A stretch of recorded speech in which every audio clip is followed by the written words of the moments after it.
Why, hello there, ladies and gentlemen. Welcome to me being angry about something. So, the title of this here video is New EU Budget Includes UK Money Despite Brexit.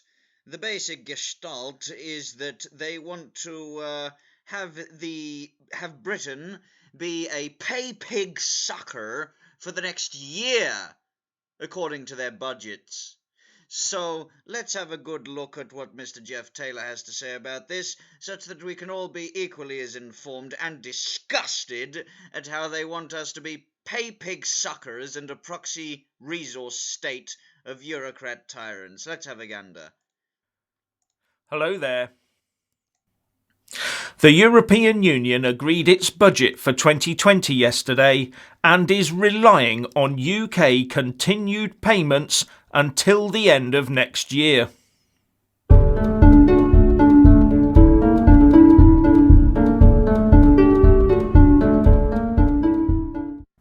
According to the latest EU budget requirements, the UK will continue to pay into the Brussels coffers until the end of 2020, as if we were still full members, despite our Brexit date being set as the 31st of January 2020.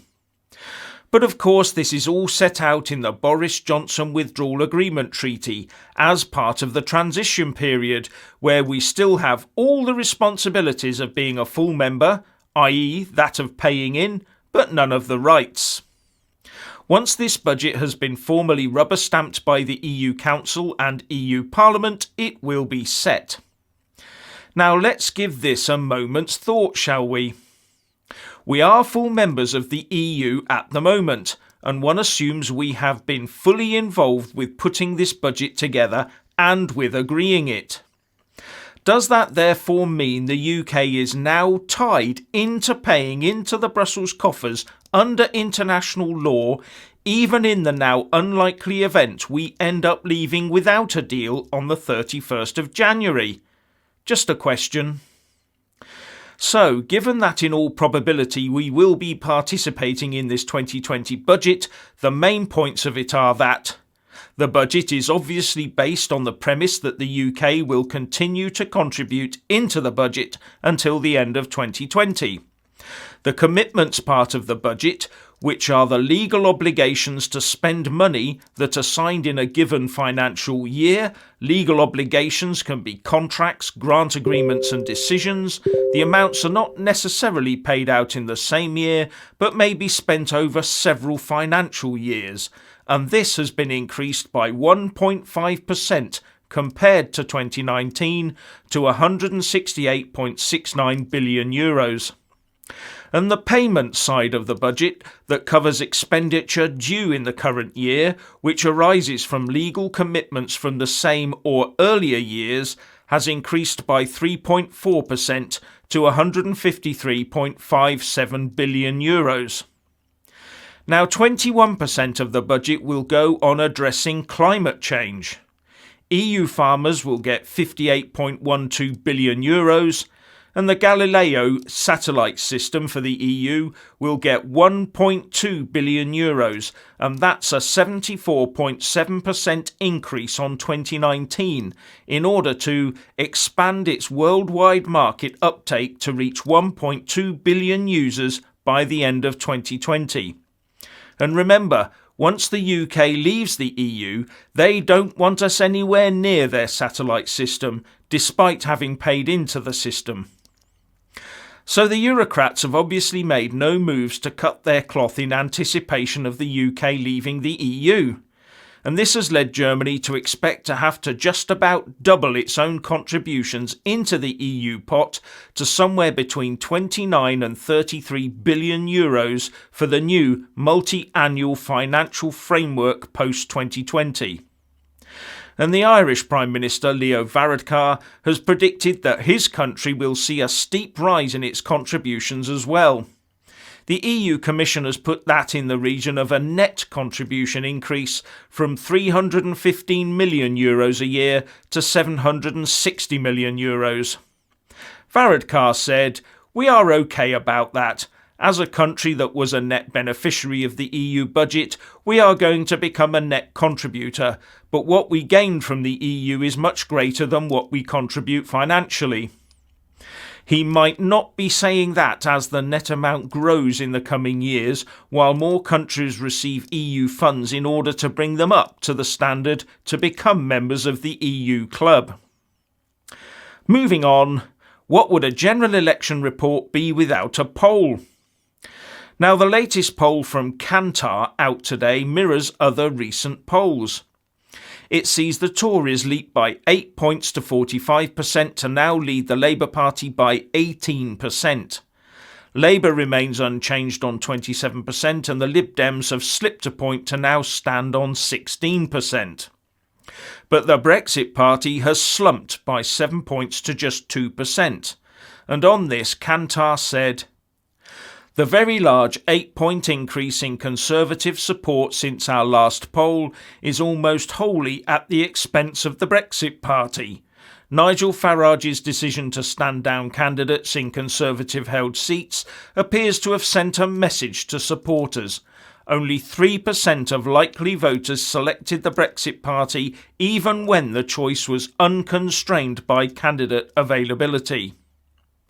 And according to The Guardian, Nigel Farage is saying that there may well also be unofficial deals going on between his party and the Tories in the run-up to the general election. After an election rally in Peterborough, he said, "This is an election in which there are Remain deals being done and Brexit deals being done at local level. It's not particularly surprising. I'm aware of some areas in which we may be trying very hard, and they, the Conservatives, may or may not be trying very hard, and in the neighbouring seat it might be the other way round. I'm aware of it, but I can't manage it."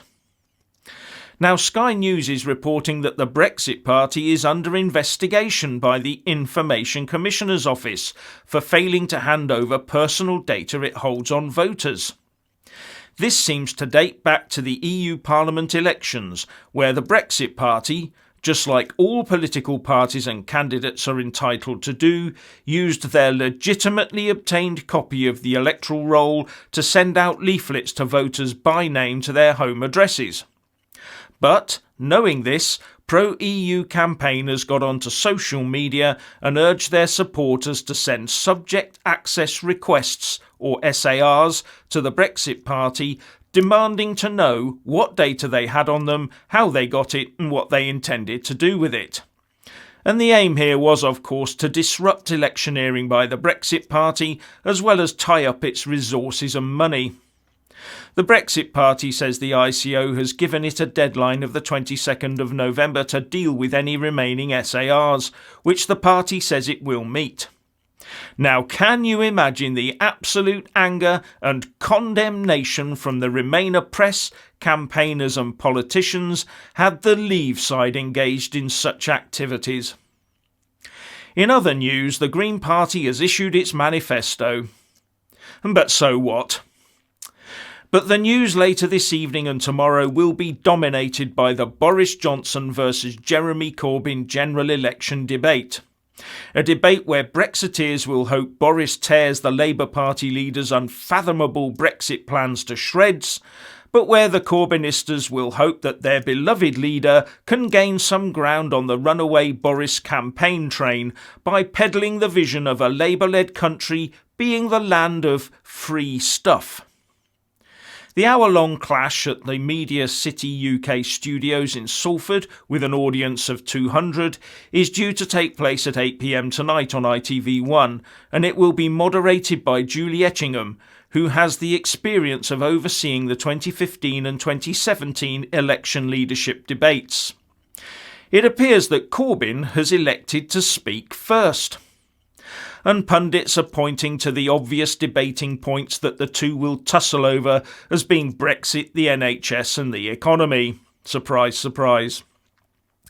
ITV says that the pair will be faced with questions from viewers that broadly reflect a range of society from different political backgrounds. This is the first two-party head-to-head ever conducted on TV, and the four leaders of the smaller parties, Joe Swinson of the Lib Dems, Nicola Sturgeon for the SNP, Nigel Farage of the Brexit Party and Sian Berry of the Greens will instead be interviewed after the debate at 10 p.m. This has upset the Lib Dems and the SNP, who tried to get the courts to force ITV to include them in the debate with Johnson and Corbyn, but thankfully they lost their case. Boris Johnson and Jeremy Corbyn will have a second head-to-head go at each other on the BBC on the 6th of December.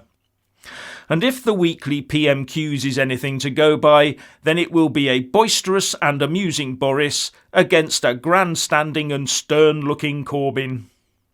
Anyway, what do you think?